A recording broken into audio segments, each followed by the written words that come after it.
that my coach, Billy, is about to relate how you can take this approach to fitness and turn yourself into a human dynamo. Now, I want y'all to stand up, put your hands together for world title contender, Billy Lyell.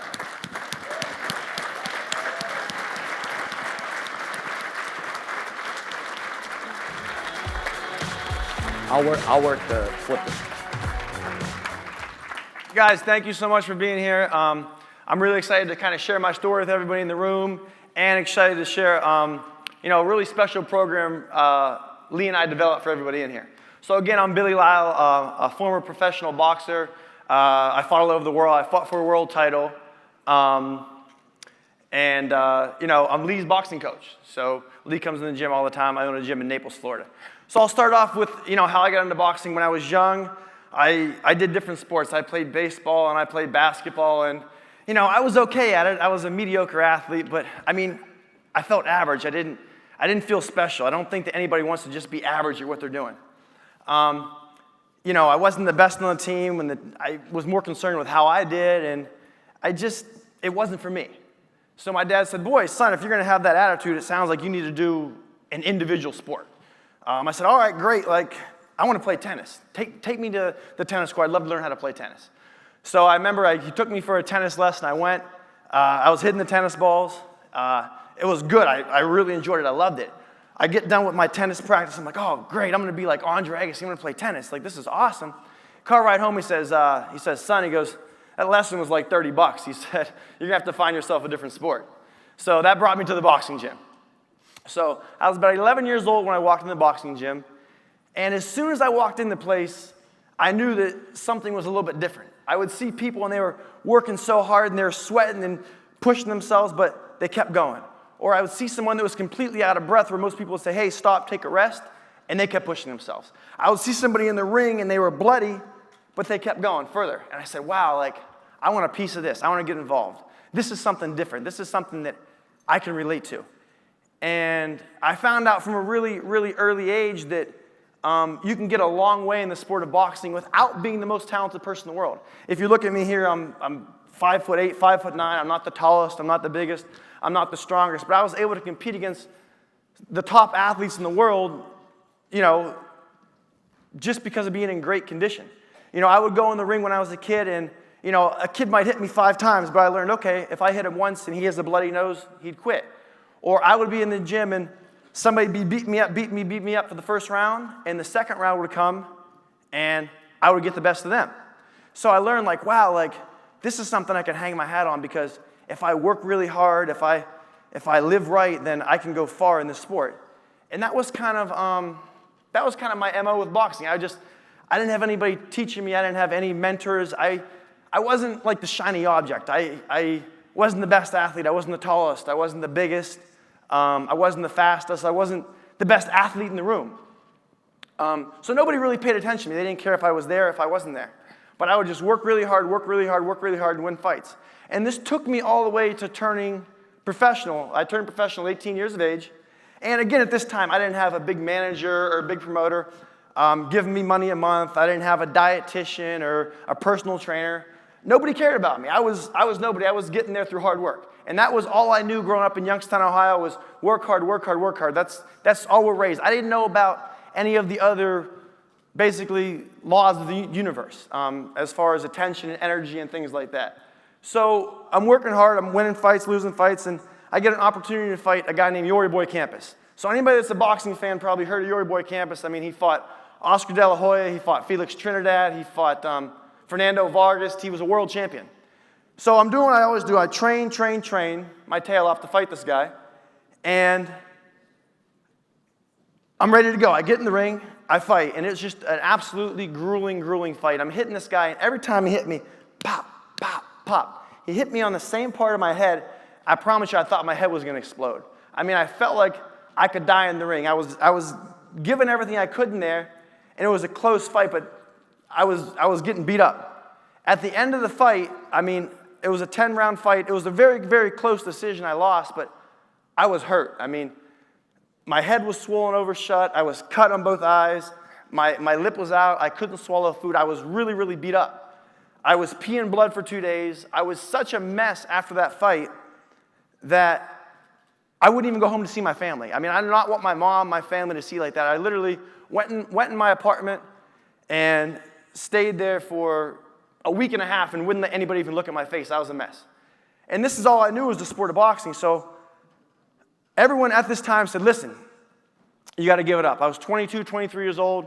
At this time, people are graduating college, people are getting careers, people are getting degrees, people are getting jobs. People that love me, my family, my friends, everyone said, listen, Billy, it's time to give it up. You had a good career, you had a lot of amateur fights, you're professional. It's time to do something else now. But something in me, I wasn't quite done yet. And I feel like that's something that I want to bring to all of you, that little feeling in your heart, that instinct that you can't put a word on. I knew I wasn't done. It didn't matter what anybody said. I wasn't going to go out like that. But at the same time, I knew I had to make a change. I mean, when you come to a near-death experience, you realize, like, whoa, I want to live. Like, I can't take a beating like that anymore. I need to make some changes. So this was kind of the beginning of my journey on, I guess, the spiritual realm, where I would, I would sit quietly and meditate, or I'd read some books, or I would do things, not just physically, but I learned the connection between the body and the mind, where, okay, I can't just talk bad about people and complain all day and then go have a good training session. Or I can't go fight with my girlfriend in training good. I have to live a real holistic life. So I'm on this path, this journey. I win a few fights, and I get a huge opportunity. I get an opportunity to fight John Duddy. He was the number 2 ranked middleweight in the whole world. He was from Ireland, and they brought him over to New York City. He had a lot of big money behind him. He was selling out Madison Square Garden. He was, I think, 24-0. He had 17 knockouts, and basically, they put me in there with him to lose. I found out later I was a 49-1 underdog that night. Okay. Everyone thought, okay, Billy will go in there. He'll put up a good fight. He's tough. It'll be entertaining, but he'll get beat and he'll lose. But I don't know. A shift had taken place before that fight. It's hard to put your word on. I guess looking back on it, I would say maybe it was visualization. I would go to bed and I would think in my mind, I'm going to win this fight. I would picture them raising my hand. I would work hard in the gym, and I would go home, and I would live in alignment with my goals. And when I got to the arena that day, we fought in Newark, New Jersey, where the Devils play hockey, and it was sold out. This kid's from Ireland, and here he is on I fought him on St. Patrick's Day weekend. The whole Irish community is there. I walk out there, and there's 7,500 people. They're playing bagpipes. Everybody's drinking the green beer. And it was an intimidating setting, but it's hard to explain. I knew I was going to win that night.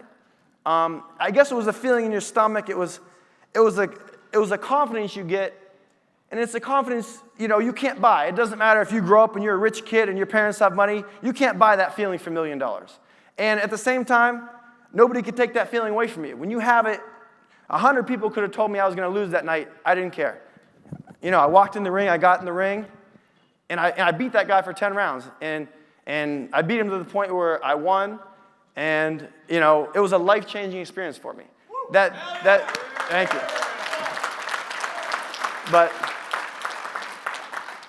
basically, the most important, and it was good to win, it was good to have the money, and it was good to finally get some notoriety for all my hard work. But what's more importantly is I validated to myself that I made the right decision. I validated that for these 10, 12 years I had been boxing, it was the smart thing to continue boxing. And it made me think to myself, I'm not listening to anybody else anymore.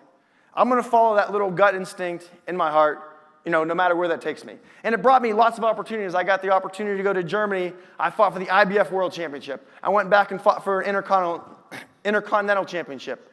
Like Lee said, I went down to Mexico. I fought the legend Julio Cesar Chavez Jr. He was 44-0. I had some great fights. I was able to, give myself a good start in life and make a good amount of money, and really just do things and go places I never would have got to do.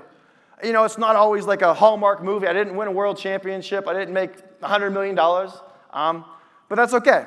So I'm transitioning. All of a sudden, one day I wake up, and I wasn't super old, but I was about 27. I said, I'm done. I mean, it wasn't in my heart anymore. I wasn't passionate about the sport. I've been getting hit in the head for a long time. The shots were starting to take a toll on me. I noticed myself a little bit slower. My whole body hurt. I was doing it for so long. And I just said, I'm done. So I had some money saved up from boxing. I went back to school. I had about another year of school to finish. So I finished my school. I was able to pay for my apartment, pay for my living expenses, and go to school. And I always wanted to move to Florida. I had fought in Florida. Growing up, where I'm from, I didn't go to Disney. I never was in Florida in my life until I boxed there. My dad, first time he came to Florida was to come visit me in Florida. So it wasn't, I came to Florida and it was like this is the best place on earth. I just loved it. So, I decided that I wanted to come down here and be a school teacher. So I end up staying with my manager. I'm staying in my manager's place. I retired from boxing. It was in the newspaper, retired. I'm finished. I hadn't trained for a year. As fate would have it, I don't know if it's the angels or the devils, whatever it is, but as fate would have it, my manager gets a call. He said, look, he's got a call to fight a guy named Anthony Mundine in Australia. This guy was a former world champion, really super famous in Australia, had a big name, and they're going to offer me $50,000 for this fight. Now, I know to most of you, $50,000 doesn't seem like a lot of money. But at the time, I hadn't fought in a year. I had just paid for all my school. I paid for my living expenses. But most importantly, I was bringing in zero income at the time. So my manager calls me, he says, listen, he goes, we got this fight. We're going to go to Australia. We got a $50,000 payday. And, it sounded good, but something inside me said, nah, I said, I'm done. I'm finished. He said, all right, well, go make 50 grand, then be finished. I said, no, Pat, I said, it's not my heart anymore. I can't do it. I don't want to box anymore. He said, all right. He said, you're 25-10, right? I said, yeah. He said, okay, we go to Australia. You walk in the ring. You're getting hit in the head once. You're 25-11, and you're $50,000 richer. And I said, shit, I said, gosh, that makes sense from a verbal level. It really did make sense. I could use that 50 grand. But I didn't feel it in my heart. So I said, I can't do it, Because you got to follow your instinct. I always believe, you never want to get greedy. When you get greedy, bad things happen. I mean, I didn't make $10 million. I didn't make $100 million, but I had my health. I had my brains. I had a future to look forward to. And, I didn't want to trade 15 or 20 years of, doing the best I could, literally, to go sell myself out for $50,000. So I was staying with him as I'm applying for jobs in Florida. I pretty much got kicked out. I was uncomfortable, so I drive back to Youngstown. I get home Sunday night. I didn't know what I was going to do. I figured maybe I'll go work at Home Depot. I didn't know what I was going to do. Substitute teach or something. So don't you know, I get back in Youngstown. That next morning, Monday morning, I get a call. I get a call for one of those teaching jobs I had applied for. So get back in the car, go right back down, head back down to Florida, get a job there, walk in the first day, meet my wife. And, I could talk for a whole other segment on her, just what a great, wonderful person she is, how she brings out my best qualities. But basically, we have 2 kids, and, I'm a happy man. And that never would have happened if I'd have went and took that $50,000 in Australia. So, you have to follow that instinct on the inside of you. So, I'm teaching school, it's going great, and I kind of transitioned owning the gym, and I took a big chance into doing the gym full time. So everything is going great. I have, my wife, I have a couple kids, and she stays home with the kids, and, I have a good living going on with the gym. I'm making good money, and everything's wonderful. And all of a sudden, boom, COVID hits. Oh my gosh. I'm pissed. My income just went to zero. All gyms have to be shut down. So here I am. I'm living in Naples, Florida. One day things are great. Everything's going perfect. Okay, I'm happy, healthy, strong. I'm thinking I know all these spiritual rules. I'm trying to live in alignment. The next day my income literally goes to zero. And when you have a wife that doesn't work and 2 little kids and your income goes to zero, you're mad about it. So it was shortly after this time where Lee walks in my gym. Past summer. And I didn't know Lee from anybody else. I mean, I didn't know this Lee. I didn't know everything he had going on. He walked in the gym, and before I even talked to him, I immediately liked him. I liked his energy. I could tell he was on a certain level that I wanted to get to. When he worked out, he actually paid attention to what he was doing. And that's the special thing about Lee. He could do 23 things in a day, which is fine because he pays attention to each thing he's doing. I always believe that the power of your attention is the measure of your inner force. When you can give your attention to something fully, it means you're a human dynamo, you're special. So Lee gets done working out, and I immediately like him. We're talking and chatting, and I start bringing up COVID. I start my complaining again. I said, yeah, my income, I'm back open, I'm mad. And Lee goes, whoa, wait. He goes, listen, man. He goes, you need to look at this as an opportunity for growth. He goes, you're being forced to change. He goes, this is a blessing. He goes, this is going to be a blessing. You're going to have to get out of your comfort zone. You're going to have to do things you're not used to doing, and you're going to have to put yourself out there. I mean, being on stage now, getting in front of the camera, these are all things I never thought I was going to have to do. But he said, listen, man, he said, we don't get a choice. We don't get a choice if technology is going to change the future. It's already changing the future.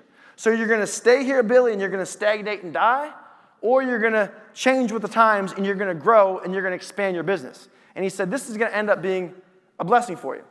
So as we worked out and we became, closer friends, I'm sure anybody that knows Lee from a year ago, it wasn't that he was, fat or out of shape, but, the guy looks great. He lost 20-some pounds, but more importantly, like he spoke earlier, he feels better. He's happier, he's healthier. He says his business is doing better than ever. He's getting along better with the ones he loves. He's happier, he has more free time. So we talked, he said, listen, Billy, he said, I want you to bring this boxing workout to my roofers. He said, I think everyone could really, really benefit from this. And I think it's such an important part, too, because I'm the same as you guys. I'm a blue-collar guy. I'm from Youngstown, Ohio. That's the steel city. All the factories closed. Everything's shut down. It's an economically depressed area. That's there, too. But important thing is for me, and Lee helps me explain this, too, is you have to put your oxygen mask on first. That's one thing he always says that hits me is you have to before you could be a good father, a good husband, a good anybody else, you have to help yourself first. And I think that's where this program that me and Lee came up with is going to come into play.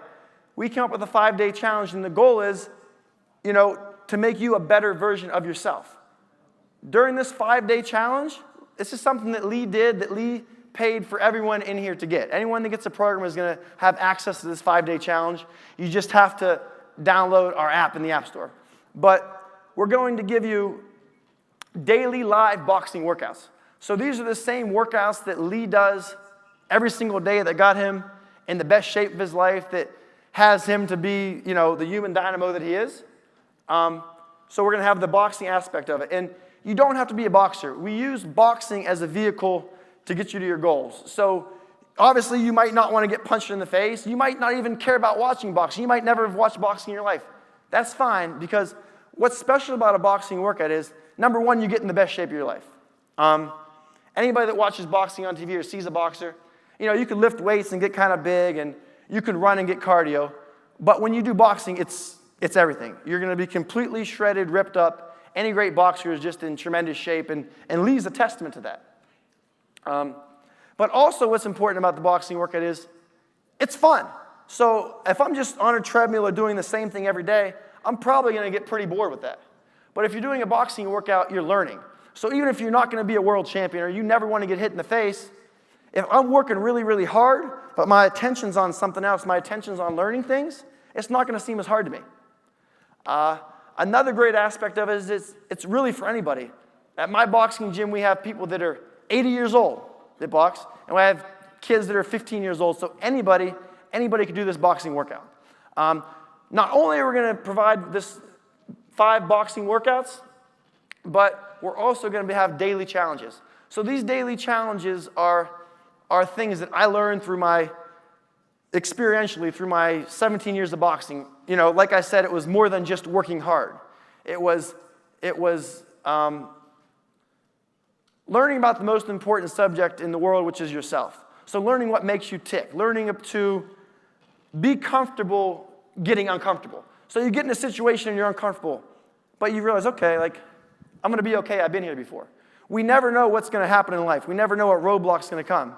But as we're uncomfortable, we realize we get comfortable in that place. So I'm going to offer 5, also a daily challenge to go with the workouts.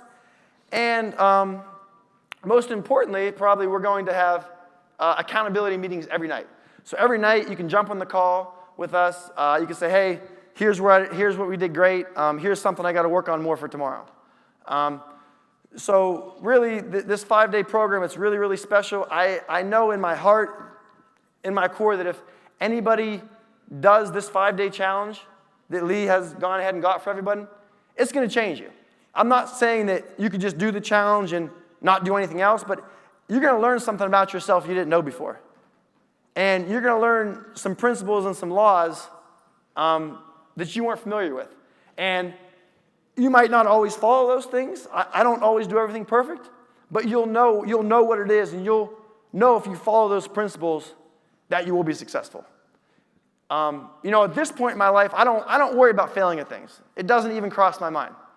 There's a certain way of doing things, and I know that if I stick in alignment with these certain laws, these certain rules, these certain principles, I'm going to be successful.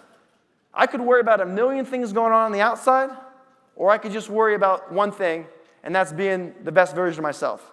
And that's really something that Lee was passionate about bringing everybody in here. I mean, the guy has the biggest heart of anyone I know. Even the roofers in Naples, he sends them to my gym one after another, and he says, hey, I'll take care of their membership, because I know that if they're in a good place, it's good for them, but it's also good for my business. And, unfortunately, not everyone lives in Naples. Not everyone can come to the gym. But we want to try, to bring this gym to you through these daily workouts. And Lee's actually going to do the workouts with us. Yeah. So, give him a round of applause.